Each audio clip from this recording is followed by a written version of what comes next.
Good afternoon, and thank you, Mr. Gandhi, for giving me this opportunity to talk about some of the aspects about e-governance as we at NISG see them.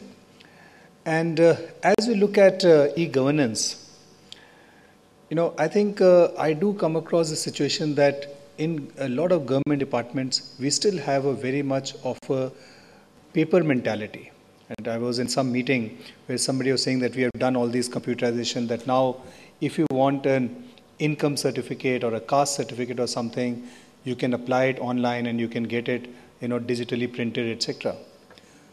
And of course, that's one transformation, that you can now get a printout from any of the kiosk or something like that. But the question which comes up is, why do you need that paper at all? If you're talking of e-governance, you need a caste certificate or an income certificate or a school leaving certificate or a birth certificate. Do you really need it? What is the need of that piece of paper?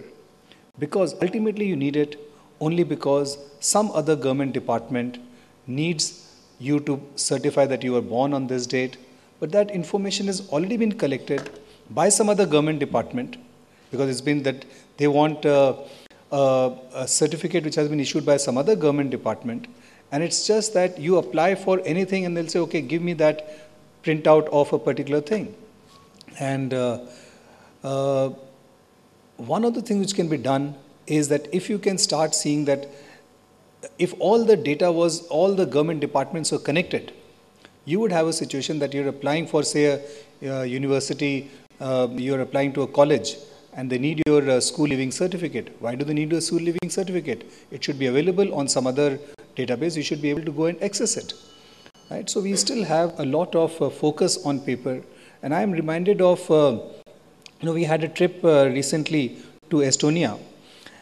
And a very important document like a driving license. We said, look, now driving license has been computerized and you can get it, issued like this and that, etc. But you still insist on either a card or a driving license or something, some paper, something has to be issued for you to authenticate that you have a valid driving license. In that country of Estonia, they did away with driving license. You don't have a driving license at all. It doesn't mean that everybody is free to drive. You still have a driving license, except that you don't get a card. And we ask them, how do you do it? Like if you are caught in a situation somewhere and somebody wants to know, the police wants to know whether you have a valid driving license or not. How do you find out? They said, very simple. We just take his UID number, or there of course they have got a card. They put that card, or you could just take a UID number in case there was some way to identify that person. He says, my name is XYZ.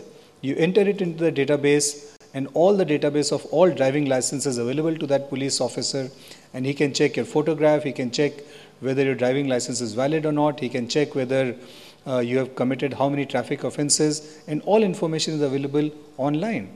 So that need for having a separate piece of document or a separate card like a driving license is not needed at all. Because what is it that all it is, the driving license is telling you is that you are Mr. ABCD and you have a valid license, which has all been issued by some other computer system. So I think there are, when we look at e-governance, we really have to think of transformation. Make things simpler. Don't just say that this is what we were doing it in a manual form earlier, and now in place of doing it manually, now we issue it through a computer system, but still focus on a document. For example, your degrees. If you are passing out from, you are applying for a job, people want to know whether you have a degree or not. Again, the focus is on a piece of paper. You get a degree which has a stamp, which has an authentication, you show that, and that says, yes, I got a degree from this college or this university or whatever. But we know that if you're relying on a piece of paper, it can be forged. How do you know it is a genuine document?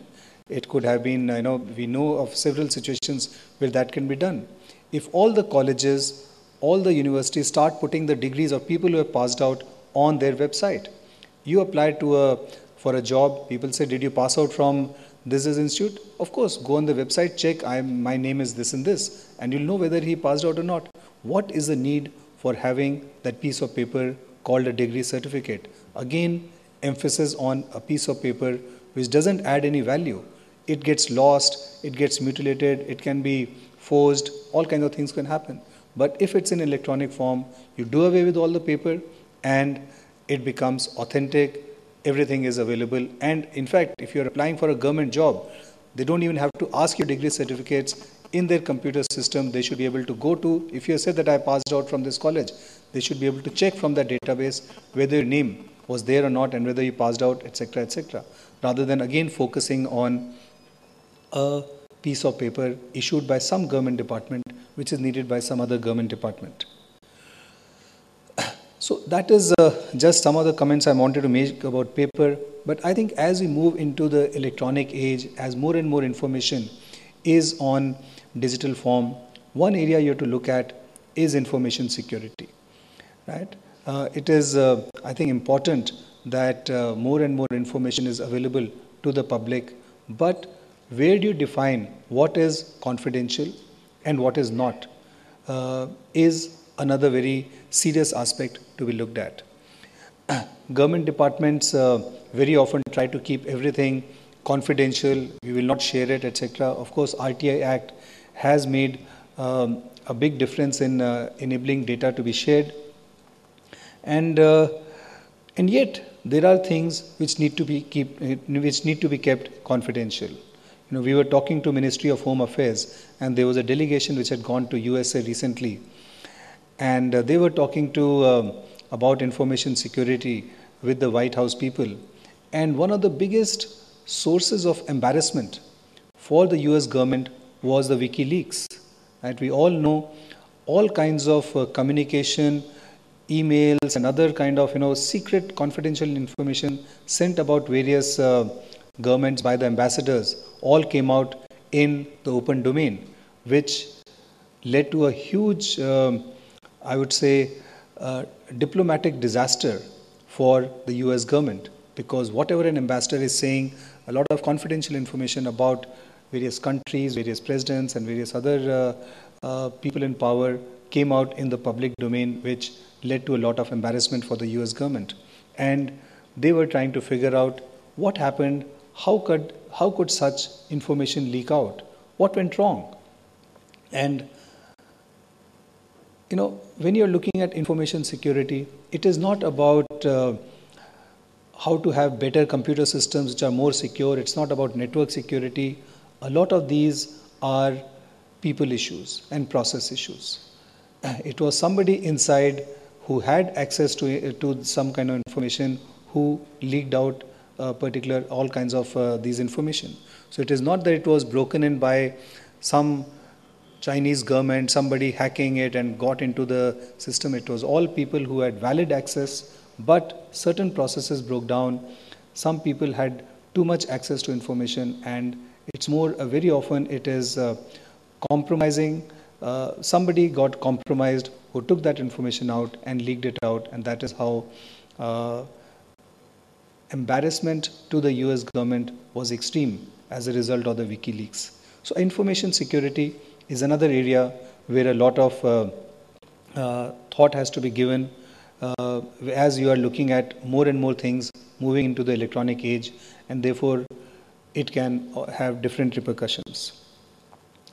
The other thing which I wanted to talk about was what kind of areas do we get into e-governance. Right? We have all seen some of the very successful projects like MCA 21, which all the information about corporates is available on an electronic form. And my previous speaker was talking about the value of this information.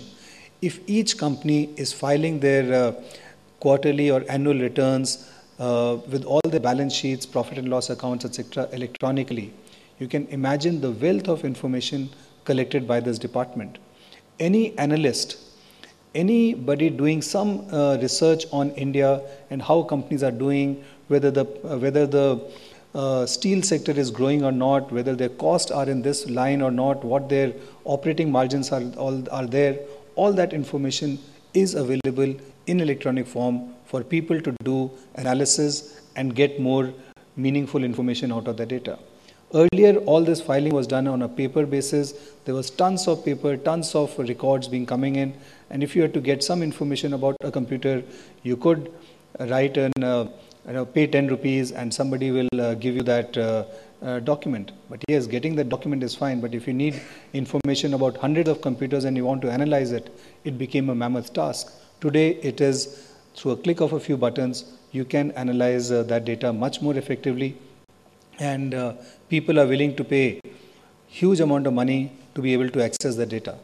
Of course, whether the government of India should charge for that, giving that data, or give it free, there are separate aspects. But we did hear in the last speaker that the fact that all this information was given out free led to a huge amount of economic activity, and the business of, for example, the weather data grew, and the income tax which came out of that itself paid for all kinds of money which was being spent on this. So that is of course one way of looking at it. Sometimes you could charge for that data or not, those are different aspects.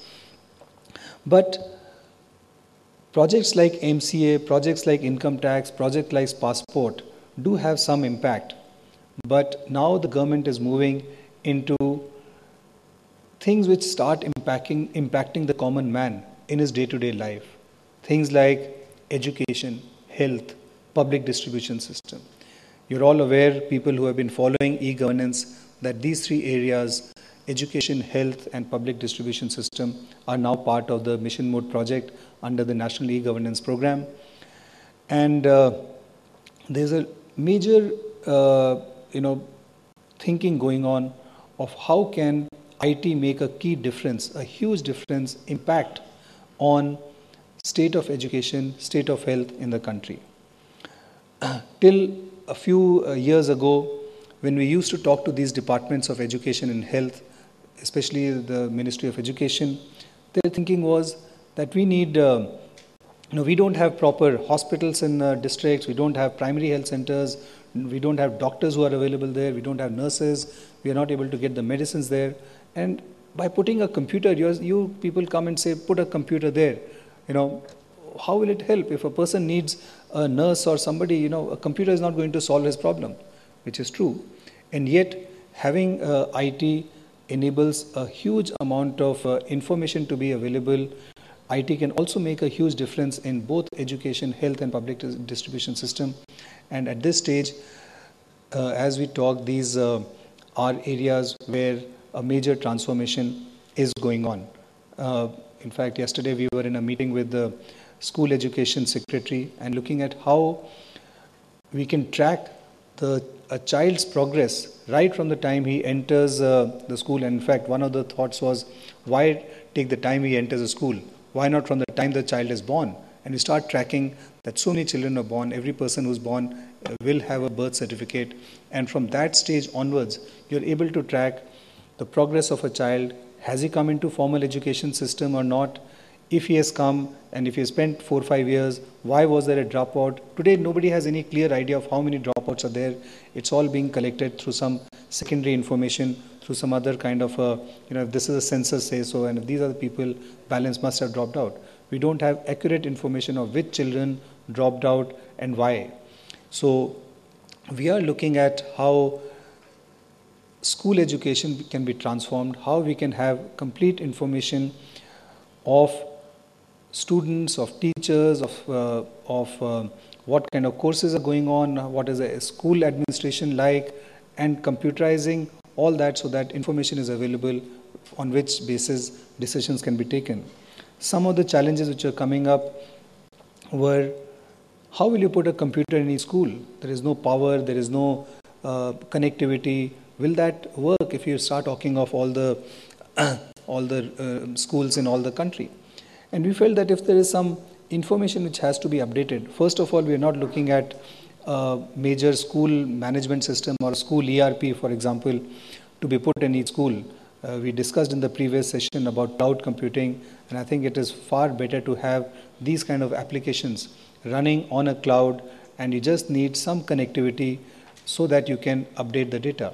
And that connectivity need not be through a computer.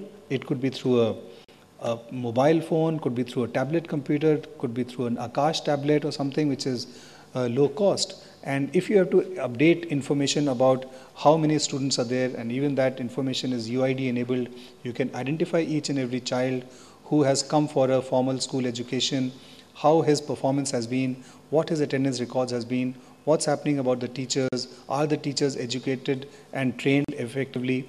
All that can be done, and a lot of that information can be updated on the system using tablet computers, and things like that. A mobile phone or a tablet computers also take care of issues of both connectivity uh, as well as a power, because you just need to have them charged at some place or time, and while you're doing it, you will not have uh, issues of both connectivity and power. So I would say that at this stage, a lot of e-governance applications are looking at how we can transform the activities which impact the common admi, the man on the street, in the villages, and things like education and health, and how IT can make a big difference. So that is where I think challenges are coming up, and we would see over the next few years how these things will start impacting, and not just some projects like income tax and MC21, which only impact a limited set of people. So I've been told that my time is getting over. So thank you very much, all of you, for listening to me. And I can see that there's a huge amount of work happening in making our government much more transparent, much more open, and information being available in a much more electronic form which can be used by people. Thank you.